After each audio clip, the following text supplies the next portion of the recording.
그때 예수님께서는 당신이 반드시 예루살렘에 가시어 원로들과 수석사제들과 율법학자들에게 많은 고난을 받아 죽임을 당하셨다가 사흘날에 되살아나야 한다는 것을 제자들에게 밝히기 시작하셨다. 그러자 베드로가 예수님을 꼭 붙들고 반박하기 시작하였다. 맙소사 주님, 그런 일은 주님께 결코 일어나지 않을 것입니다. 그러나 예수님께서는 돌아서서 베드로에게 말씀하셨다. 사탄아, 내게서 물러가라. 너는 나에게 걸림돌이다. 너는 하느님의 일은 생각하지 않고 사람의 일만 생각하는구나. 그때 예수님께서 제자들에게 말씀하셨다. 누구든지 내 뒤를 따라오려면 자신을 버리고 제 십자가를 지고 나를 따라야 한다. 정녕 자기 목숨을 구하려는 사람은 목숨을 잃을 것이고 나 때문에 자기 목숨을 잃는 사람은 목숨을 얻을 것이다. 사람이 온 세상을 얻고도 제 목숨을 잃으면 무슨 소용이 있겠느냐? 사람이 제 목숨을 무엇과 바꿀 수 있겠느냐? 사람의 아들이 아버지의 영광에 쌓여 천사들과 함께 올 터인데 그때 각자에게 그 행실대로 갚을 것이다. 주님의 말씀입니다.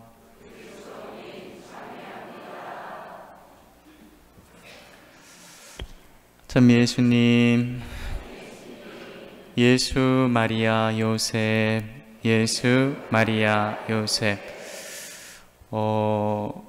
예수 마리아 요셉으로 제가 왜 아까 미사 시작하면서도 그렇고 지금도 인사드리는지 아마 모르시는 분들이 딱 보니까 많으신 것 같아서 제가 딱 얼굴 보면 알거든요. 아, 이분들이 잘 모르시고 대답을 하시는구나. 딱 보면 아는데 잘 모르시는 것 같아서 잠깐 말씀을 드리면 최영월 신부님께서 스승님들에게 보낸 편지를 보면 그 편지의 제일 첫머리에 항상 예수, 마리아, 요셉으로 인사를 하십니다. 거의 대부분. 서품 받으시고 나서 스승님께 편지 쓸 때는 그때만 아마 최영월 신부님의 서품 성구 그것만 쓰시고 나머지는 다 예수, 마리아, 요셉으로 인사를 하십니다. 그래서 저도 여러분에게 예수, 마리아, 요셉으로 인사하고요. 그뿐만 아니라 최영월 신부님께서 이제 과로와 장티푸스로 돌아가시게 됐는데 돌아가시는 그 순간에 이제 기운이 하나도 없으시고 숨이 막 멎어 가시니까 복사가 제천 베론에 가서 프루티에 신부님을 모셔왔습니다. 득달같이 달려오셨는데 말을 타고 오셨는지 달려오셨는지 모르겠습니다만 바로 오셨습니다. 오셔서 신부님한테 이제 고해성사도 주고 병자성사도 주려고 하는데 고해성사를 볼 수 있는 의식이 없었습니다. 이미 다 숨이 거의 멎어가고 있는 그 순간입니다.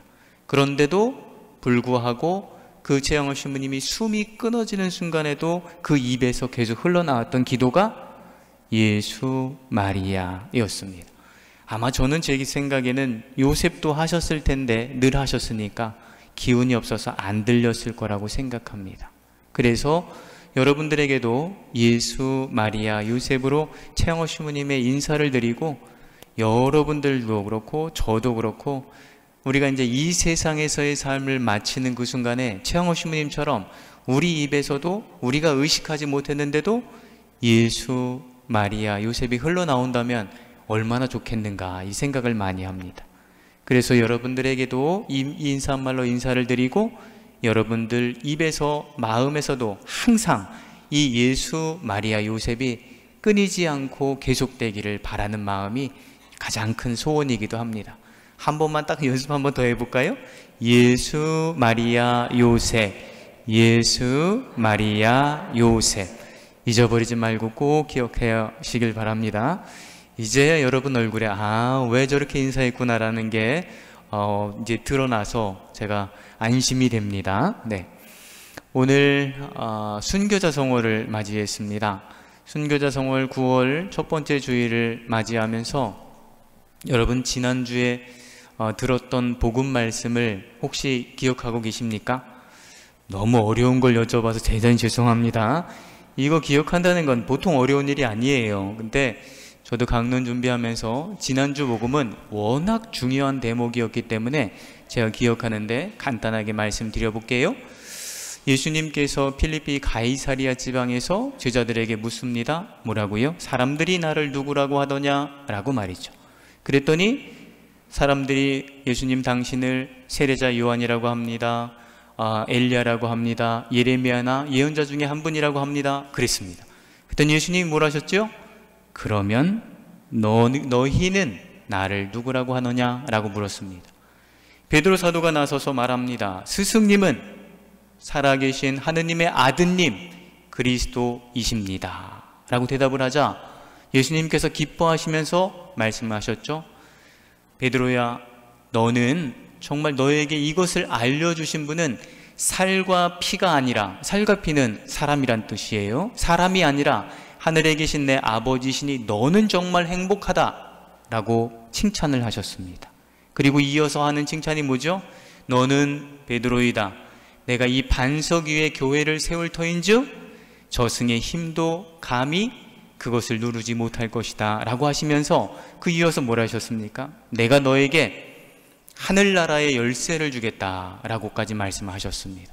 그러니까 하느님께서 직접 가르쳐 주셨죠. 너는 그래서 복되지요. 너는 반석 위라 내 반석 위에 교회를 세운다고 하셨죠. 그리고 하늘나라 열쇠까지 맡기셨죠. 그렇게 칭찬을 받았던 베드로가 오늘은 완전히 몰락을 해도 이렇게까지 비참하게 몰락을 할 수 있을까요? 예수님한테 무슨 소리를 들었습니까? 사탄아 물러가라. 너는 나에게 걸림돌이다.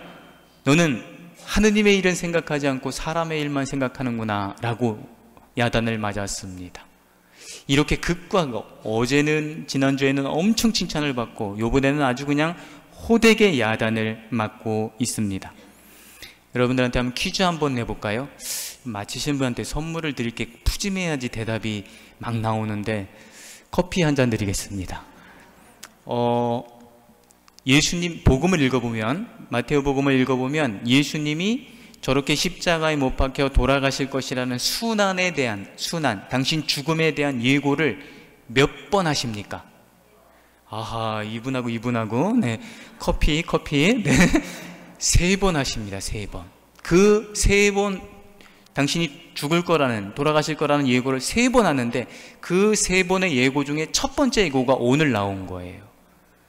이 첫 번째 예고에 예수님이 그러셨습니다. 나는 이제 예루살렘에 올라가서 원로들과 수석사제들과 율법학자들에게 배척을 받고 순환하고 죽었다가 사흘 만에 다시 살아날 것이다 라고 했습니다.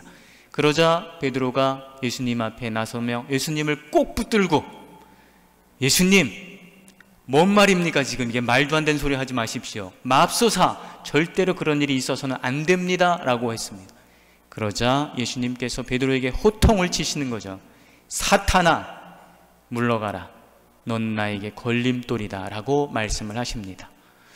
오늘 복음을 묵상하면서 제가 이제 신학교 때 제가 신학교에서 배웠던 요 대목을 배운 거를 언제 배웠나 생각해 봤더니요, 정확히 34년 전에 배웠더라고요. 34년 전에 요 신학교에서 요거를 배울 때 저한테 요 대목을 머릿속에 꽉 박아주신 신부님이 계시는데, 프랑스 선교사 신부님이라고 문세화 신부님이라고 계셨습니다. 얼마나 무서웠는지. 그런데 그렇게 키도 크고 무서운 신부님이 얼마나 다정했는지 지금도 엄청 보고 싶은 그런 신부님인데, 그 신부님이 요 대목을 우리한테 가르치면서 이렇게 말씀하셨습니다. 여러분, 예수님이 사탄한테 하늘나라의 열쇠를 맡겼습니까? 생각해보니까 지난주에 보면은 뭐라고 말씀하셨냐면, 예수님이 너는 베드로이고 너의 반석 위에 교회를 세울 거고 내가 하늘나라의 열쇠를 너에게 주겠다라고 하셨는데, 오늘 바로 이어지는 복음에는 뭘 하십니까? 사탄아 물러가라 그러는 거 보면 예수님이 사탄한테 하늘나라의 열쇠를 맡겼습니까? 큰일 났지 않습니까? 지금 여러분 중에 한 분도 하늘나라에 못 들어갈 겁니다. 사탄한테 하늘나라의 열쇠를 맡기셨으면 말이죠. 근데 그 신부님이 이렇게 말했습니다. 요 대목을 잘 보시면 사탄아 물러가라지만 이 의미가 뭐냐면 사탄의 심부름꾼이 되어버린 베드로야 라는 뜻이랍니다. 사탄의 심부름꾼이 되어버린 베드로야 물러가라 라는 말은 또 뭐냐면 성경 원문을 잘 들여다보면 히라보로 들여다보면 뭐라고 써 있느냐면 사탄아 물러가라가 아니라 사탄아 내 뒤로 물러가랍니다. 내 뒤로. 그러니까 사탄아 너는 나한테 필요 없으니까 멀리 가버려라 이런 뜻이 아니라 베드로야 정신 차려라. 넌 지금 사탄의 심부름꾼이 되어버렸어. 그리고 원래 내 자리인 요 뒤가 네 자리지, 내 앞에서 나를 끌고 일로 가라 저리 가라 하는 게 그게 네 자리가 아니야 라고 예수님이 베드로한테 말씀하시는 겁니다. 베드로를 예수님이 얼마나 사랑하셨는데 이 사탄아 물러가서 나한테 갚버려가 아니라 베드로야 정신 차려라. 내가 지금 사탄의 심부름꾼이 되어버렸어. 그러니 정신 똑바로 차리고 네가 원래 있어야 될 자리 내 뒤에 있어라. 내 앞에서 나를 끌고 가려고 생각하지 말고.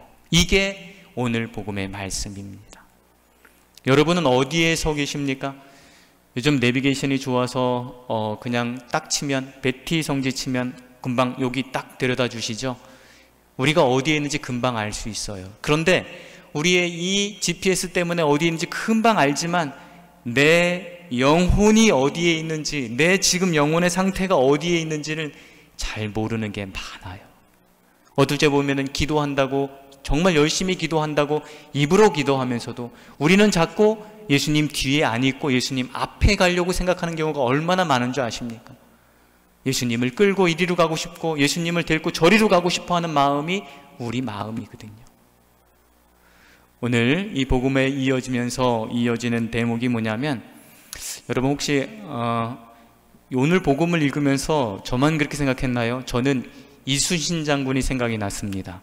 여러분 혹시 안 그런가요?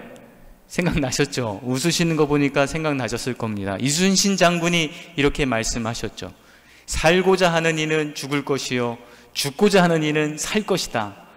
생즉사 사즉생 얘기하셨는데 아시지요? 아시지만 대답은 안 하실 겁니다. 네. 그러면 오늘 예수님이 하신 말씀하고 똑같지 않습니까? 예수님이 뭘 하셨습니까? 예수님이 이렇게 말씀하셨습니다. 정녕 자기 목숨을 구하려는 사람은 살 것이요 나 때문에 자기 목숨을 잃는 사람은 그 목숨을 얻을 것이다. 사람이 온 세상을 얻는다 해도 자기 목숨을 잃어버리면 무슨 소용이 있겠느냐? 사람이 목숨을 무엇과 바꿀 수 있겠느냐? 라고 하셨습니다. 예수님도 분명히 이순신 장군처럼 그러셨죠? 살고자 하면 죽을 것이요 죽고자 하면 살 것이다. 예수님이 먼저 태어나셨으니까 이순신 장군이 천주교 신자입니까? 아닐 것 같긴 하지만 같은 말씀이지요. 근데 또 자세히 들여다보면 다른 말씀입니다. 왜냐하면 이순신 장군이 하신 말씀은 어떤 목숨을 말하는 거냐면 지금 내가 숨을 쉬고 있는 이 목숨을 말하는 것이요, 예수님이 하신 그 목숨은 이 목숨을 넘어서는 우리의 영원한 생명에 대해서 말씀하시는 것이기 때문에 다릅니다. 같으면서도 다릅니다. 여러분들, 제가 지난주에도 얘기했고 아마 앞으로도 계속해서 얘기할 아주 중요한 대목이 여기에 있습니다. 여러분들은 인생을, 삶을 언제부터 언제까지라고 생각하십니까? 세상의 어린아이의 모습으로 태어나서 이 육신이 죽어서 무덤에 묻히는 순간까지가 인생이라고 생각하시기가 쉽습니다. 그렇게 생각하면서 살아가면 오늘 베드로 사도의 말을 예수님이 듣는 게 맞습니다. 그렇지만 정말로 예수님의 말씀을 들어야 하는 이유가 뭐냐면, 인생이란 어린아이의 모습으로 태어나서 무덤에 우리 육신이 묻히는 순간까지가 아니라 하느님께서 예수님을 통해서 그 십자가의 죽음과 부활을 통해서 우리에게 약속해 주신 영원한 생명을 믿고 살아가기 때문에 우리는 예수님의 말씀이 옳다고 말하는 겁니다. 많은 사람들이, 정말로 많은 사람들이 인생은 태어나면서 무덤에 묻히는 순간까지라고 생각하면서 살아갑니다. 틀렸습니다. 단언컨대 틀렸습니다. 아닙니다. 어린아이의 모습으로 태어나서 우리 육신이 무덤에 묻히는 것은 과정이요, 우리에게는 영원한 생명이 우리에게 기다리고 있습니다. 그것을 믿고 살아가고 그것을 희망하고 살아가기 때문에 오늘 우리가 순교자 성월을 보내고 여러분들이 여기에 베티 성지에 오셔서 우리 오반지 바오로 목자님 순교자, 그리고 14인 무명 순교자, 6인 무명 순교자의 묘를 가서 기도하고 또 그 하느님 나라를 영원한 생명을 희망하면서 온 삶을 불태우신 최영업 신부님을 만나러 여기에 오신 게 아니십니까? 우리의 인생은 태어나면서 무덤에 묻히는 순간까지가 아닙니다. 그렇기에 오늘 예수님의 말씀을 한번 잘 새겨서 이렇게 한번 말씀드립니다. 베드로야, 세상의 목숨을 구하려는 사람은 영원한 생명을 얻지 못한다. 나 때문에 세상의 목숨을 잃는 사람은 영원한 생명을, 영원한 목숨을 얻을 것이다. 사람이 온 세상을 다 얻는다 해도 영원한 목숨을 잃어버리면 무슨 소용이 있겠느냐? 사람이 영원한 목숨을 무엇과 바꾸겠느냐? 내가 천사들과 함께 아버지의 영광에 쌓여 올 때 너희 각자에게 영원한 목숨을 지키려 한 선물을 주겠다. 이게 바로 오늘 예수님께서 우리에게 주시겠다고 하신 영원한 생명에 대한 약속입니다. 그 약속을 믿고 살아오신 우리 최영호 토마스 신부님과 오반지 바오로 목자님과 여러 무명의 순교자들과 그리고 이 미사에 참석하신 여러분들, 하느님께서 영원한 생명을 희망하며 영원한 목숨을 선물로 주시겠다고 하신 그 약속을 믿고 살아가는 여러분, 여러분들이 그 믿는 대로 하느님께 그 복을 받으실 겁니다. 그러니 이 세상을 살아가면서 무덤에 묻히면 그것을 끝이라고 생각하는 어리석음에서 벗어나서 영원한 생명을 희망하고 우리 최영업 토마스 신부님과 여러 순교자들이 믿었던 그 믿음을 여러분 믿음으로 간직하시는 그런 나날이 되시기를 희망합니다. 아멘 하시면 그만하라고 생각해서 그만하겠습니다. 여러분 모두에게 정말로 순교자들이 가졌던, 최영호 신부님이 가졌던 그 큰 믿음과 희망이 여러분 마음속에 오래오래 평생, 아니 영원히 간직되기를 기원하고 희망합니다. 아멘.